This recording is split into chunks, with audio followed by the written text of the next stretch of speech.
Tu cerebro, tu mente, ¿de qué manera llegas a tus decisiones, llegas a tus conclusiones? Ahora ya hablamos de tres cerebros. ¿Quieres conocerlos? ¿Saber dónde están?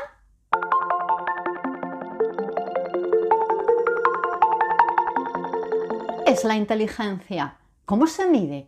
¿Sabemos diferenciarla? Durante mucho tiempo se hablaba de la inteligencia como la capacidad de racionalizar y de llegar a conclusiones y resolver problemas. Se fue avanzando en esta concepción de la inteligencia y entonces ya se empezó a hablar de que no había una sola inteligencia. Se empezó a acuñar el término inteligencias múltiples y así se hablaba de una inteligencia espacial, una inteligencia matemática, una inteligencia musical, emocional. Y aquí ya se empezó a tomar conciencia de una manera rotunda de que había muchas formas de ser inteligente. Y paralelamente a todo esto, se empezó a conocer más de la estructura cerebral y la estructura nerviosa y se acuñaron términos como cerebro reptiliano, neocortes, cerebro límbico, hasta llegar al día de hoy en el que ya hablamos de tres cerebros. Apasionante todo el recorrido. ¿Quieres conocer estos tres cerebros? Te los presento. Cerebro craneal, cerebro digestivo y el cerebro del corazón.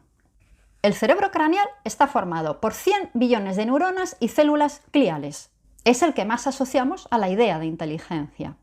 Se define la función del cerebro, que es parte del sistema nervioso central, como la de regular la mayoría de funciones del cuerpo y de la mente. Esto incluye desde funciones básicas como respirar o el ritmo cardíaco, dormir, tener hambre, hasta las funciones superiores, como pensar, recordar o hablar. Utilizamos la cabeza para razonar, para analizar, para sintetizar la información entrante. Una de las formas en las que nuestra mente hace que lo que nos rodea tenga significado es el lenguaje. Transmite información, historias, usa metáforas, símbolos. En la estructura del cerebro se observa cómo las funciones vitales más básicas están medidas por las estructuras cerebrales más antiguas y las funciones cerebrales superiores como el razonamiento, la memoria o la atención están controladas por áreas más modernas, el córtex y el neocortes. Continuamente utilizamos nuestras funciones cerebrales para mil cosas. ¿Llamas a alguien para hablar? ¿Llamas a alguien para pedir una opinión? ¿Decides si haces esto o lo contrario?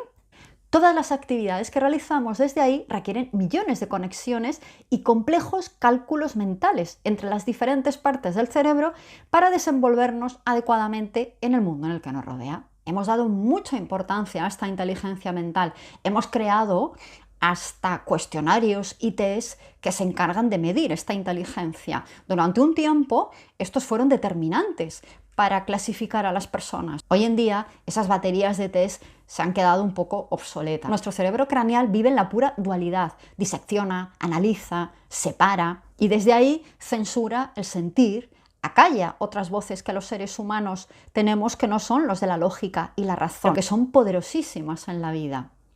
El cerebro digestivo. Cuando experimentamos cualquier suceso a nuestro alrededor, este impacta en nuestro organismo a través de las redes neurológicas del tracto intestinal, produciendo una sensación similar al hormigueo, una molestia, una tensión en el estómago.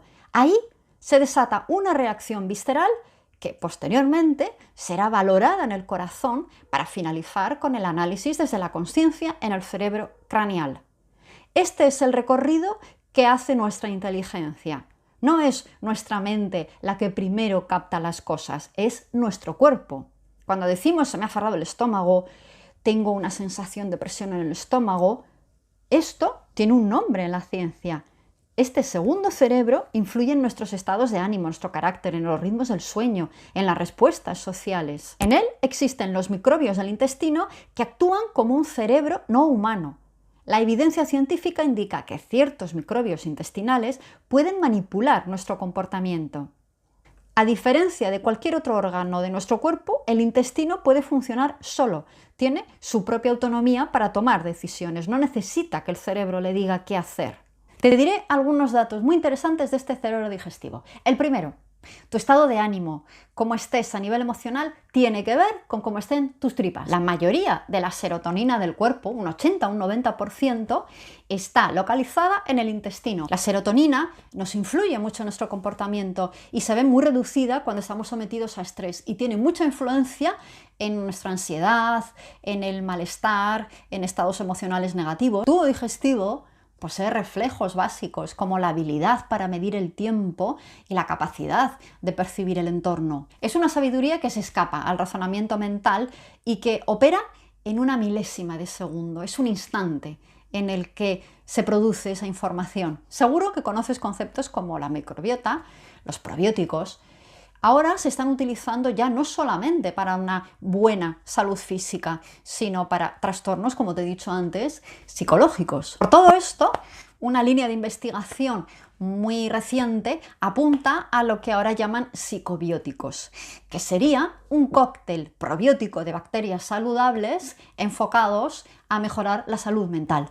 Llegamos al tercer cerebro, el cerebro del corazón. En el corazón encontramos un pequeño cerebro. En él hay neuronas. Existen 4 tipos de conexiones que parten del corazón y van hacia el cerebro craneal. La primera es la comunicación neurológica, mediante la transmisión de impulsos nerviosos.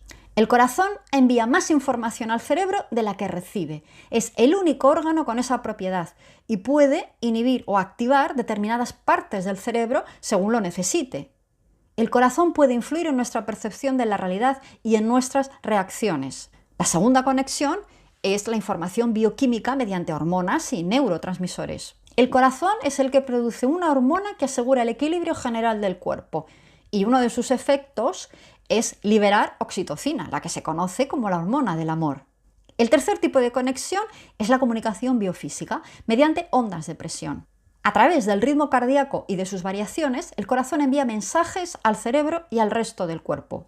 Los patrones rítmicos de los latidos del corazón cambian mientras experimentamos diferentes emociones. Hay un estudio que se hizo en la Universidad de Harvard y que llegó a la conclusión de que entre el 60 y el 90% de las consultas en medicina que se hacen en el mundo occidental tienen que ver con emociones que nos intoxican: amargura, frustración, rabia, ira. Los sentimientos positivos que nos equilibran están asociados a unos patrones de ritmo equilibrados y suaves. Y la pregunta es, ¿cómo podemos hacer para que estos 3 cerebros estén más alineados y no vayan cada uno por un lado?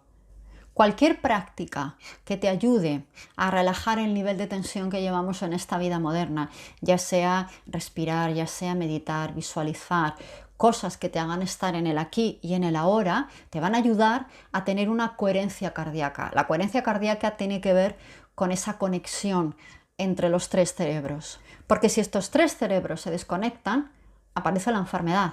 Nuestros cuerpos, nuestros espíritus no son capaces de llevar una vida saludable cuando todo eso está desconectado y en una guerra interna permanente. No es desde ahí, desde donde nuestras habilidades latentes, nuestras capacidades latentes y dormidas van a salir. Cultiva ese contacto con la naturaleza, ese contacto con los animales, ese estar en soledad, pero buscando en tu interior, ese buscar en el silencio mucho más que en el ruido, porque todo eso conecta a nuestros 3 cerebros. Muchísimas gracias por escucharme y nos vemos en otro vídeo. Dance for me, dance for me, dance for me, oh, oh. I've never seen anybody do the things you do before. They say, move for me, move for me, move for me, yeah.